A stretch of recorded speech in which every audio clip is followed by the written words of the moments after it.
दिग्वासा channel प्रस्तुत करता है समय सार वाचना। समय सार पढ़ ले जो कोई, ताहि तनाव कभी नहीं होई।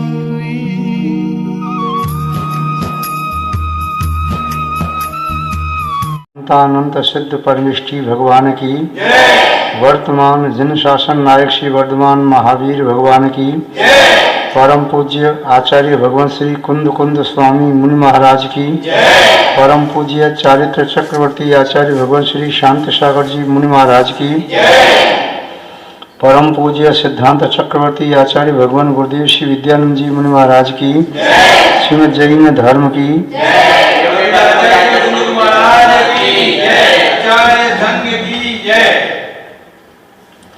जैनम जयतु शासनम।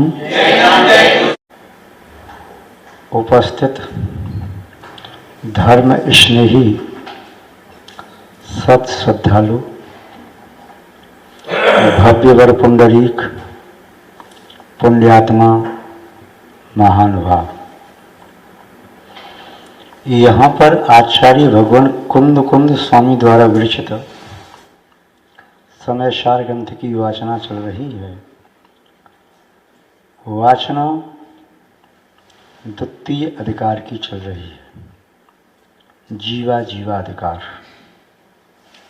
जिसमें आचार्य महोदय व्यवहार ने और निश्चय ने दोनों का आलम्बन लेकर के वस्तु स्वरूप को विधि पूर्वक समझाने का सम्यक पुरुषार्थ कर रहे हैं। पूर्व में देखा था, जीव में वर्ण आदि नहीं है, रस नहीं है, स्पर्श नहीं है, गंध नहीं है, वा कर्म नो कर्म नहीं है, गुण स्थान नहीं है, मार्गणा स्थान नहीं है, संयम स्थान नहीं है, लब्धि स्थान नहीं है, विशुद्धि स्थान नहीं है, अध्यवसाय स्थान नहीं है, आध्यात्म स्थान नहीं है। जीव में आश्रय भाव नहीं है, बंध नहीं है, संवर नहीं है, निर्जरा नहीं है। किस प्रकार नहीं है? शुद्ध निश्चय की अपेक्षा से नहीं है। व्यवहार ने की अपेक्षा से ये सब है। व्यवहार ने दो द्रव्यों को एक साथ स्वीकार करता है। व्यवहार ने द्रव्य की अशुद्ध अवस्था को भी स्वीकार करता है। व्यवहार ने अभेद को भी भेद करके कथन करता है। व्यवहार ने भेद को भी अभेद रूप से कहने में समर्थ है, किंतु निश्चय में नहीं।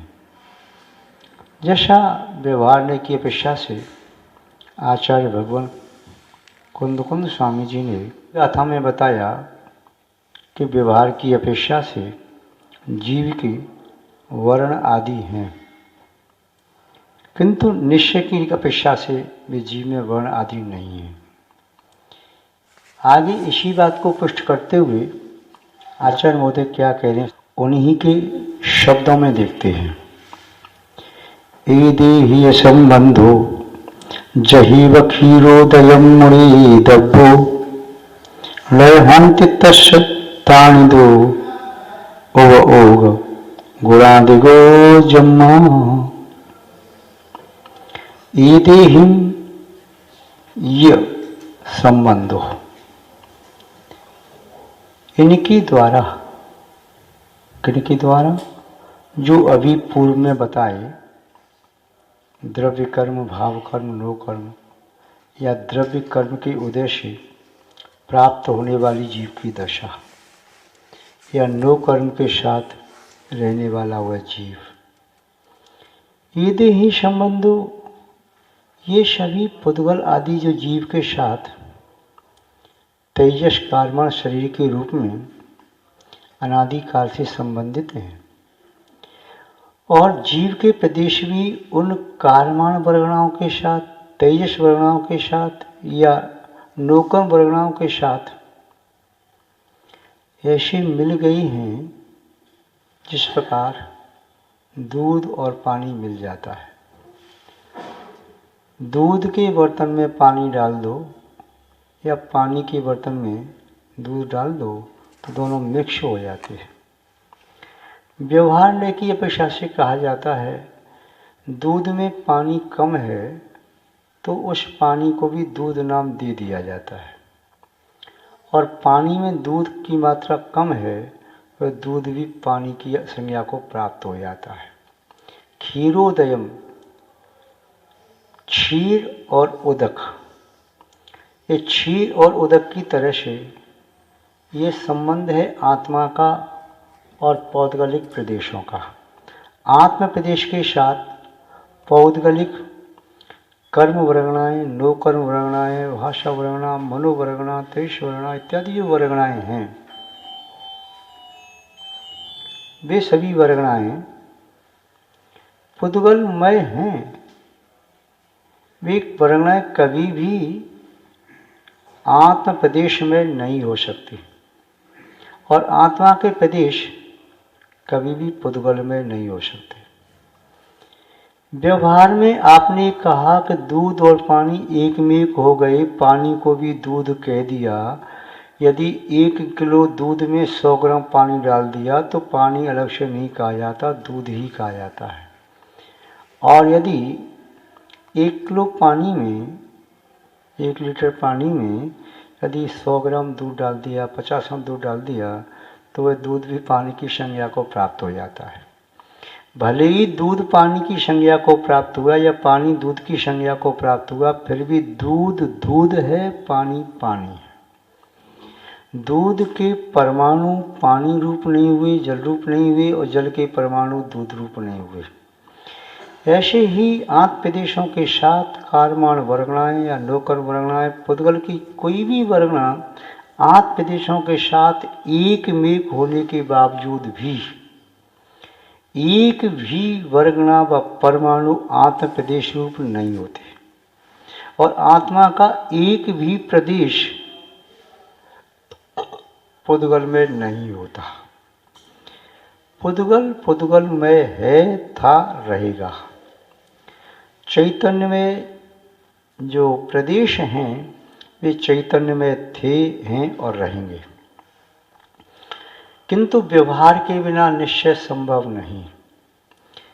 जो बाह्य चर्म चक्षुओं से दिखाई देता है, कर्ण के द्वारा, शब्दों के द्वारा जाना जाता है, वह इंद्रियों के द्वारा जो कुछ भी ग्रहण किया जाता है वह सब अजीव है, जीव नहीं है।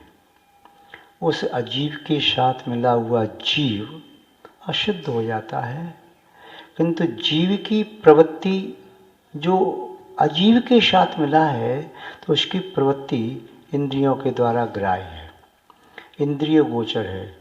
इसलिए पुद्गल में जीव की प्रवृत्ति को देखकर ये व्यवहार में कहा जा सकता है कि जीव है, चाहे वह जीव कितनी भी पुद्गल की वर्गणाओं को संग्रह किया, वर्ग वर्गणा स्पर्धक, चाहे वह जीव उन कर्मों से बना है, फिर भी उसे जीव ही कहा जा रहा है, किंतु शुद्ध निश्चय ने कहेगा है नहीं। रस्सी से लकड़ी के गट्ठर को बांध दिया और ले जा करके किसी लकड़हारे ने बाजार में रख दिया। खरीदने वाले ने पूछा ये लकड़ी का गट्ठर कितने पैसे का है? ये नहीं कहा ये रस्सी से रहित लकड़ी का गट्ठर, रस्सी वाला लकड़ी का गट्ठर, लकड़ी का गट्ठर ही कहा जा रहा है, रस्सी उसी में आरोपित है। यदि किसी दूध वाले ने किसी ग्राहक को दूध दिया, उसने दूध लिया, तो दूध 1 लीटर दूध कितने रुपए का है? तो उसने कहा इतने रुपए का। उसने 1 लीटर दूध की थैली और पैकेट दे दिया। ये नहीं कहा कि ये थैली अलग है, दूध अलग है। उस समय यदि तौल करके देगा तो थैली सहित।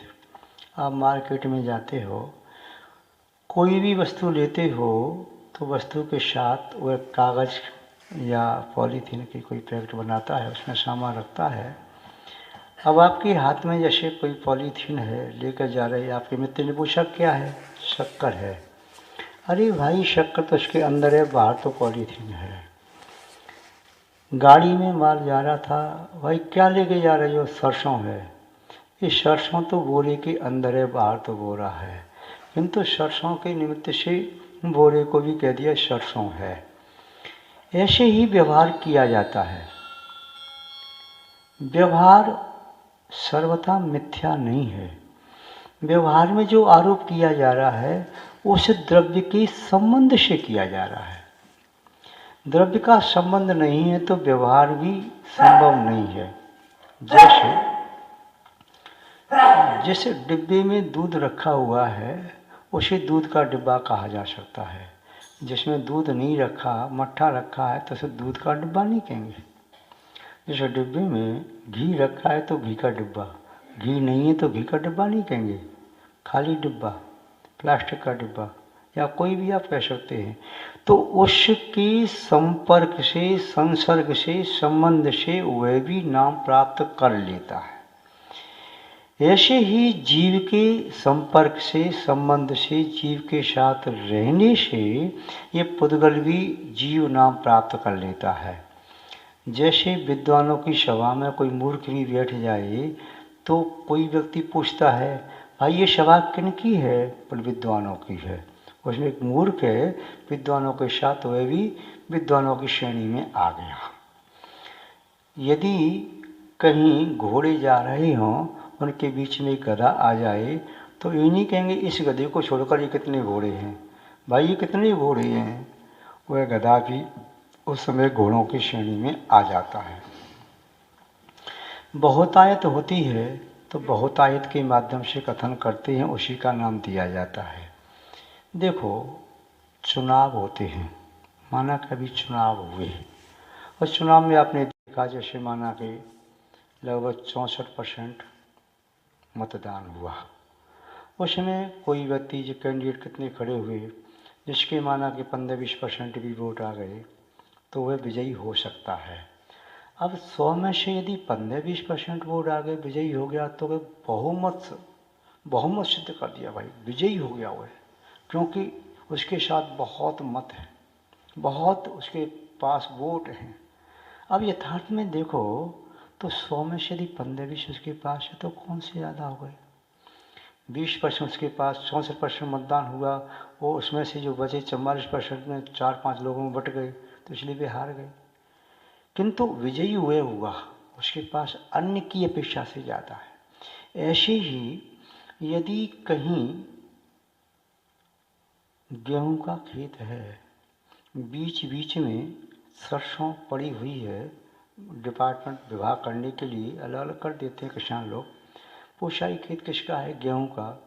उसमें सरसों के पेड़ होंगे, सरसों है किंतु गेहूं में इंक्लूड कर दिया, भाई सरसों की मात्रा कम है, गेहूं की ज़्यादा है, इसकी ज़्यादा है कह दिया। किंतु फिर भी समझना ये है, सरसों का पेड़ सरसों का पेड़ है, गेहूं का पेड़ गेहूं का पेड़ है। सरसों का पेड़ गेहूं का पेड़ नहीं हो जाएगा, गेहूं का पेड़ सरसों का पेड़ नहीं हो जाएगा। ऐसे ही आत्मा के साथ आत्म प्रदेशों में चाहे कर्म कम हो चाहे ज़्यादा, अयोग केवली भी अभी संसारी हैं और निगोदिया जी भी संसारी है।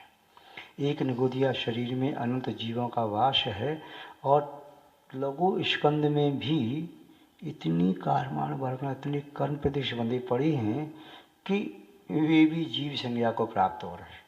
और कोई दूसरा जीव इसके पास बड़ा विशाल नो कर्म है और नो कर्म के साथ कर्म भी बंधे हुए हैं।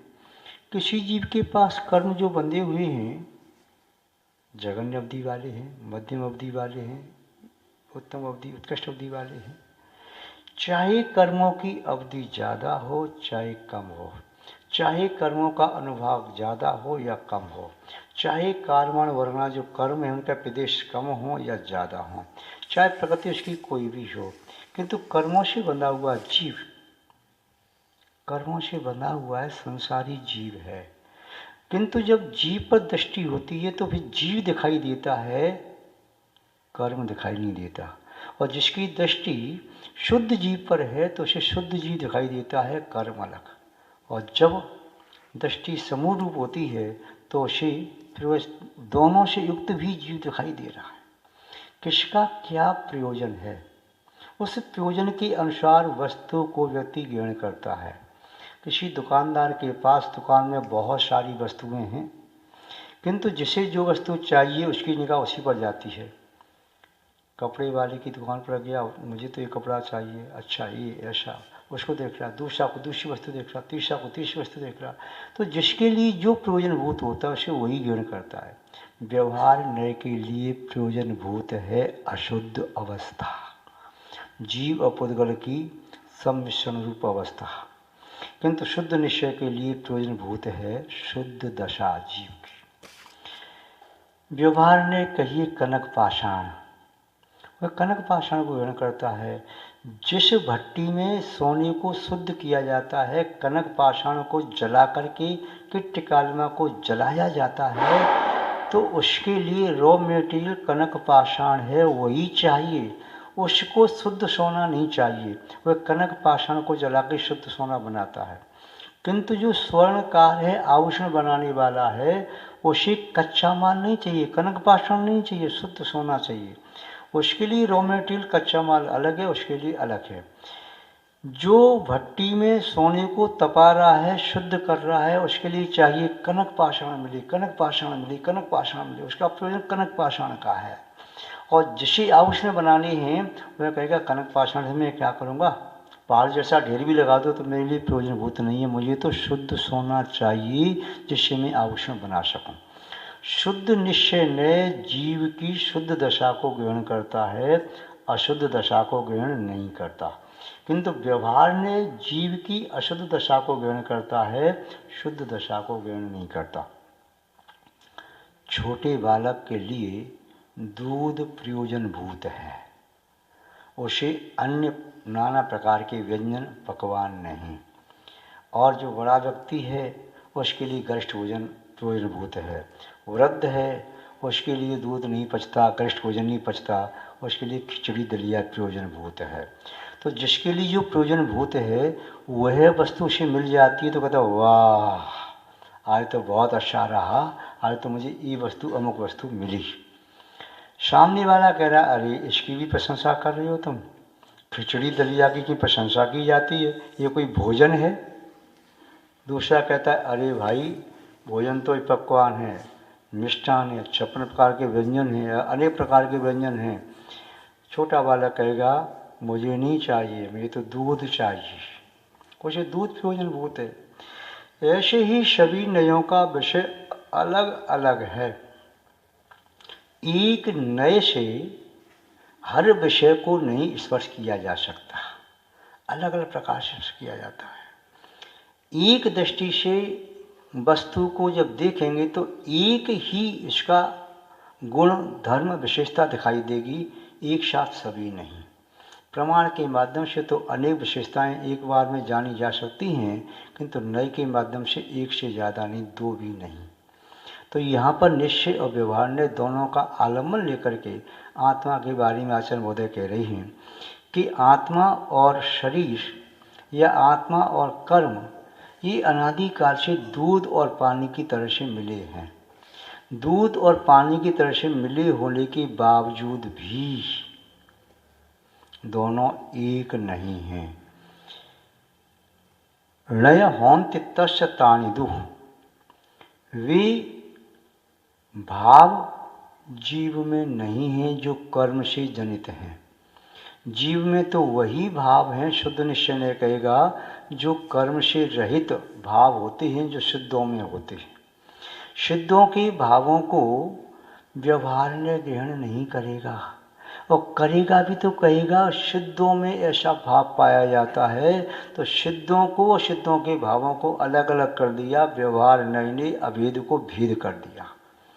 और संसारी जीव को कह रहा है वह व्यवहार नय, किंतु शुद्ध निश्चय नय वह शुद्ध जीव को कहेगा जो है सो है, उस जीव का जो स्वरूप है वही है, उससे अन्यथा नहीं, इतर नहीं, विपरीत भी नहीं, वही है।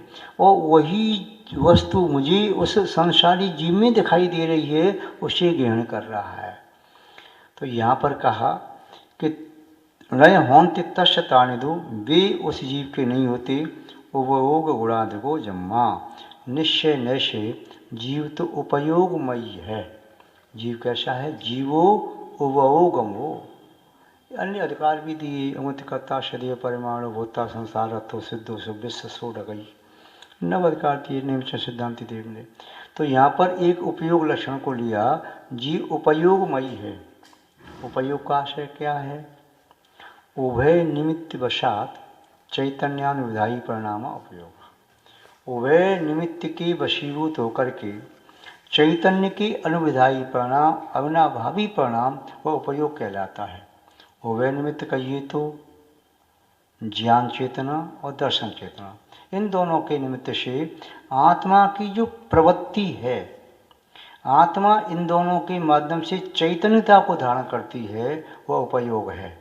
आत्मा कूटस्थ नहीं है, आत्मा वह परिवर्तनशील नहीं है कि कभी पुद्गल से जीव से पुद्गल हो जाए, आत्मा पुद्गल हो जाए, कभी आकाश तक हो जाए, कभी काल या धर्मद्रव हो जाए, ऐसी परिवर्तनशील नहीं है। ऐसी भी नहीं है कि आत्मा तो आत्मा रहे और आत्मा में कभी पुद्गल के गुण आ जाएं, कुछ धर्मद्रव्य की आ जाएं, अधर्मद्रव्य की, आकाश के काल के, ये भी संभव नहीं है। जो आत्मा के गुण थे वे आत्मा के गुण आज भी हैं, आगे भी रहेंगे।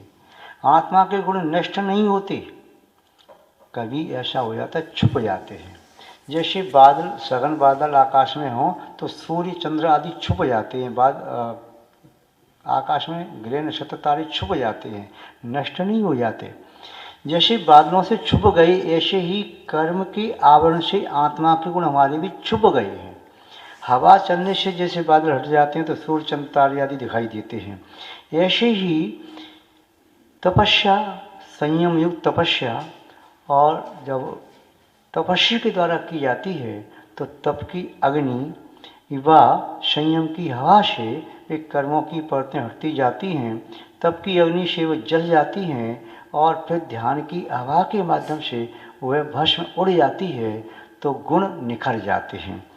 तो यहाँ का उपयोग गुणादिको जम्मा, जम्मा यानी चूँकि ये जीव तो उपयोगमयी है, गुणादिको गुण से समन्वित है, या चैतन्य आदि जीव के गुण हैं, उन गुणों से जीव समन्वित है, उन गुणों से जीव सहित है, उनसे रहित कभी होता नहीं। तो ऐसा ये गुणादिको जीव हो किस प्रकार पुद्गल में हो सकता है?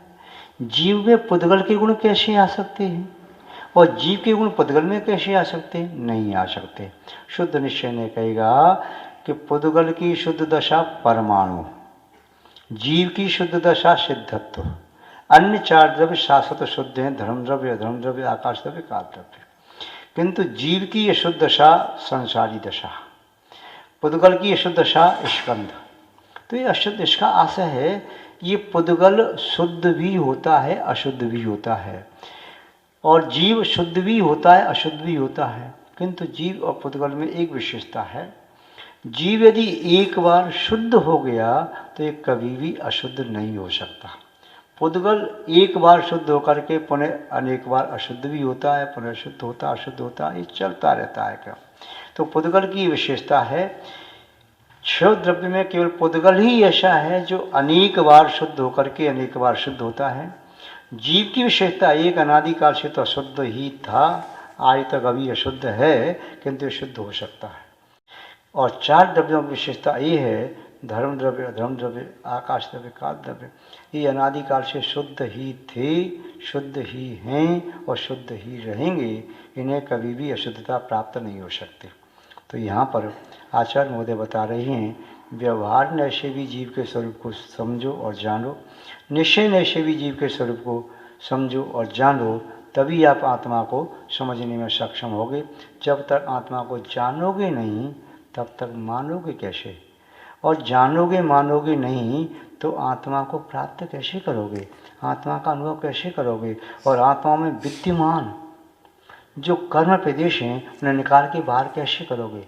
जब आपको अपने भवन का, महल का, किले का मालूम ही नहीं है तो उसके अंदर प्रविष्ट शत्रुओं को कैसे भगाओगे, कैसे उनका हनन करोगे और कैसे आप स्वतंत्रता को प्राप्त करोगे। अतः जानना परम आवश्यक है, और जान करके, समीचीन से जान करके उसे मानना भी परम आवश्यक है। और जान करके, मान करके फिर अपने स्वत्व को प्राप्त करने के लिए परतंत्रता के कारणों को नष्ट करना भी परम आवश्यक है। जो शत्रु हैं आत्मा के, उन शत्रुओं को आत्मा में से बाहर निकालना परम आवश्यक है। तभी आत्मा का स्वातंत्र वैभव प्राप्त हो सकेगा, शाश्वत शुद्ध स्वाभाविक वैभव प्राप्त हो सकेगा। इस संबंध में गाथा में इस प्रकार समझने का हमने प्रयास किया। शेष कथन विस्तार से पुनः समय आने पर हमें जानना चाहिए। आज बस इतना ही पर्याप्त समझते हैं। जय बोलिए श्री शांतनाथ भगवान की, पूज्य आचार्य गुरुदेव श्री विद्यानंद जी महाराज की।